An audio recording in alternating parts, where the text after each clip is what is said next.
Greetings from Victoria. Garnet Schulhauser here. For those of you who aren't familiar with me, I'm the author of 5 books in the metaphysical, spiritual genre. All of my books deal with my dialogue and astral travels with my spirit guide Albert, who confronted me on the street one day disguised as a homeless man. You can find out more information about my books on my website, which is garnetschulhauser.com. Now, on my many amazing astral trips with my spirit guide Albert, who always acted as my tour guide, I had many occasions to travel to the spirit side. And there I met many very interesting people, discovered a lot of startling revelations about who we are and the cycle of reincarnation, went to many other places in the universe and even other places on planet Earth. All of these trips were carefully designed by Albert to allow me to see and hear things that I could use to write about in my books. Now, as you know, the spirit side is our true home.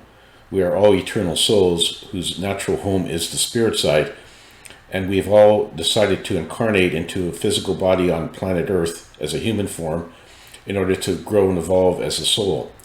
When our human bodies die, everyone goes back to the spirit side, where we can regroup and decide if we want to incarnate again or just stay on the spirit side. And we can also choose to incarnate on any of the millions and millions of life forms on other planets in our universe.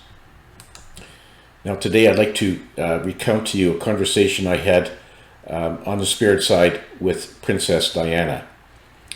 Now you may be saying to yourself, how can an ordinary bloke like me have a conversation with somebody as famous as Princess Diana?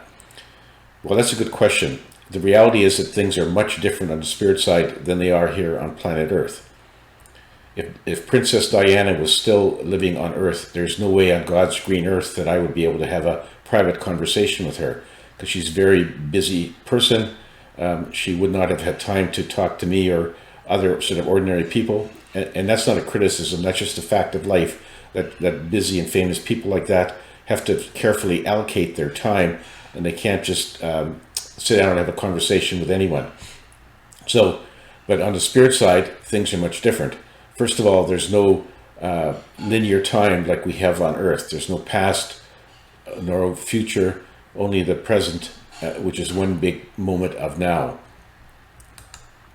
So souls on the spirit side don't have to allocate their time like they would have if they were still living on Earth. And so it's very easy for basically any soul on the spirit side, including me, to have a conversation with anyone else on the spirit side without any standing in line or having to wait forever or never getting to actually see them or talk to them. That's just a reality that exists over there that people here would find hard to understand, just because we're dealing with the human existence on our planet. And on the spirit side, there's no hierarchy of souls like there is a hierarchy of humans on planet Earth. I mean, here there's people, kings, queens, emperors, presidents, heads of state, and then you move all the way down to the ordinary people on the street like me. And so there is a hierarchy. Famous people like movie stars, sports stars, rock stars, they have a different place in our society than most of us do, and that's just the way the human structure is arranged. On the spirit side, that doesn't exist. All souls are equal. No soul considers itself to be better than another soul. There are souls who are more advanced on the spirit side, more advanced in their evolution, but they don't hold that against anyone who's not as advanced as them. So they don't look down on souls who aren't as advanced. It's very similar to people on Earth don't regard a senior in high school as being better than a kindergarten student.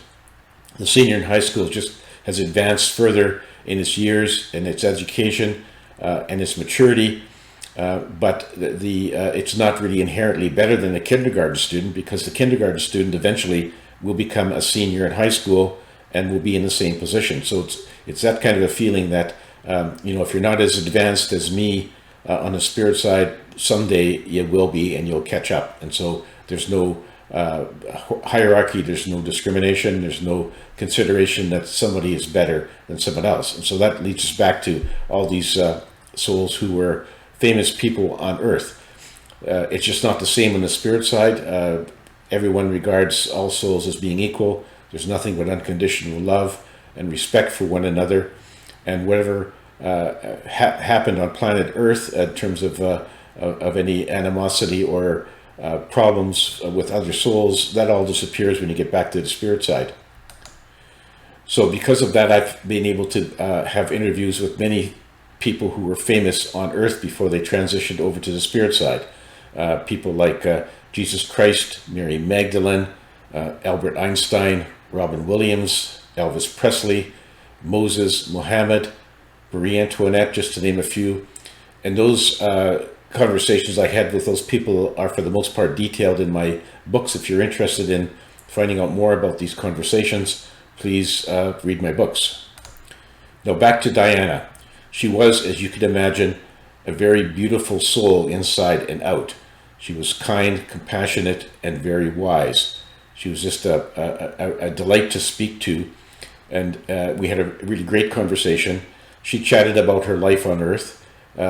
She had no regrets. Obviously some things could have worked out better, but she just knows that that's all part of a life on planet Earth, and things don't always go the way that you might wish them to turn out, and that's just part of our incarnations. Diana said that she was very proud of her sons, William and Harry, her daughters-in-law, Kate and Megan, and her grandchildren, and she just wished that she could communicate with them more clearly to give them love and support that she would have been able to do had she been still living on Earth. But that's just the way it goes, and she has transitioned over to the spirit side before them, but she is keeping an eye on them. She was not overly concerned about the apparent rift between William and Harry. She knew that what caused this rift, and she knew that eventually it would work out, and over time they'd be back to being very loving brothers who would treat each other with great love and respect.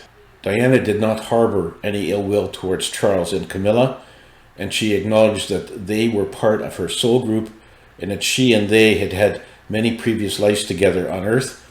And she realized that what happens on Earth stays on Earth, and that when they got back to the spirit side in due course, they would be back together as part of her soul group, and giving each other nothing but unconditional love. So she had no ill will towards them at all, regardless of the fact that, in fact, Camilla basically caused the breakup of her marriage to Charles. The good news for our planet is that Diana was clearly planning to reincarnate on Earth at some point in the future, which is good news for all of us, because no doubt she would continue to carry out her good works in her next incarnation. Diana did not indicate if she had decided when and where to incarnate, and if she did, she probably wouldn't tell me anyway, but I'm really looking forward to the time when she does come back to help humanity on our dear planet Earth. If you would like to learn more about my astral trips with my spirit guide Albert, please read my books and watch videos on my YouTube channel. And that's all for today now, folks. Enjoy the rest of your journey, and above all, remember to keep on dancing.